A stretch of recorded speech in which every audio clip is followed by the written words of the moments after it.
debate, and I wish we could have this sort of debate every day.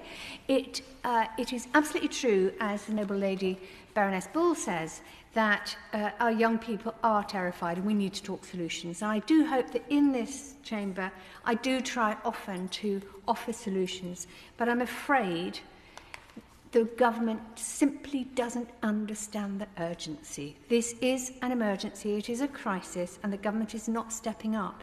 And for all their fine words, they do not measure up to the task. Most of us here in this chamber will die of old age. That's what I suspect we would all like. By contrast, many of the young people at school today will die from the consequences of climate change. Flash floods, droughts, conflicts brought about by shifting climatic conditions. It's going to be an unstable world. I mean, more than it is already.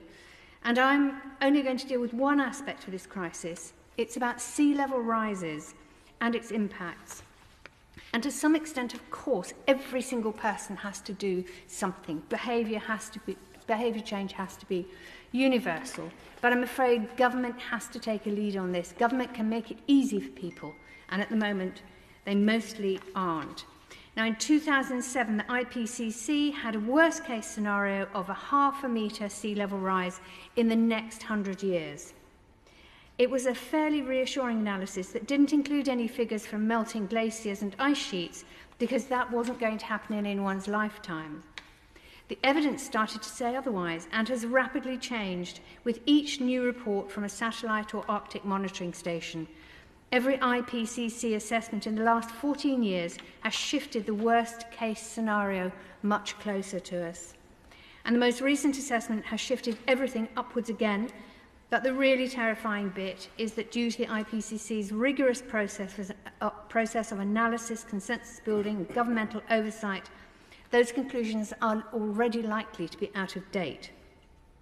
So any debate we have in this place or the other place needs a new starting point. In the last year, a large section of the scientific community has realised that the models were wrong, that we have lost the 70 to 90 years buffer we thought we had to turn these things around. Things that were not meant to happen until 2100 are happening now. The poles are warming at twice the rate as the rest of the planet, as receding sea ice reduces the ability to reflect heat back upwards, and melting permafrost releases methane that creates a warming cloud of local gases. The decline of the Greenland ice sheet is inevitable. That alone would lead to an estimated 7-metre rise in sea level.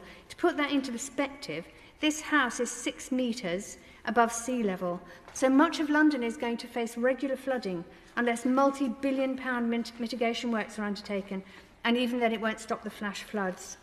So when we discuss behavioural change, we're talking about more than switching off lights when you leave an empty room, or not leaving your TV remote on standby, or even buying an electric car.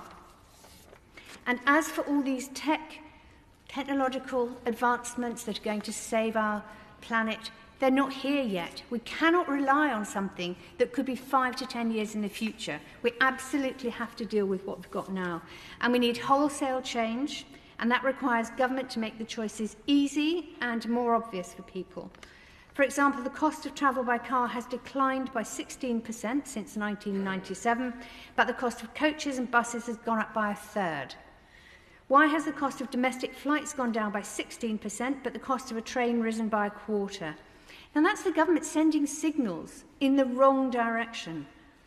And when the government finally did put a charge on plastic bags, the result was a huge public switch. But government has refused to put a deposit charge on plastic bottles or plastic-lined coffee cups, and so the result's been completely different. And so plastic has been the one big growth area of the oil industry, and it nearly all goes in the waste bin. The oil companies make money out of making it, and the waste companies make money out of burning it. The consumers end up paying the long-term cost for something they didn't ask for. So we need the government to be making the alternatives cheaper and easier to use. None of this can wait until 2050. We've lost that chance. The fundamental changes to our lifestyle have to be made now. And so our biggest challenge is not stopping the Greenland ice sheets melting. That chance is gone. It's stopping the massive glaciers of Antarctica from slipping into the sea. If that happens, then no walls will be high enough.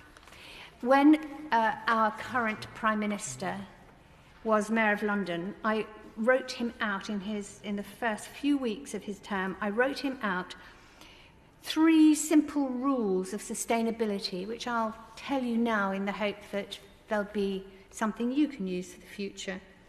And the first one was, I actually stood over him and made him read them, and I kept them simple so that he could read them quickly. Everyone has to do something. And so it's not enough to say we'll all do our personal bit. Government has to do something as well, every single person. You have to make sure that there's no unintended consequences. So you have to make sure that something you do now, for example, green airline fuel, doesn't actually impact on the fact we can't grow food in that area. So no unintended consequences. And the other thing is that there is no one answer. People look always for a big solution, but it's too big and too complex. And Al Gore said, there is no silver bullet, there's only silver buckshot.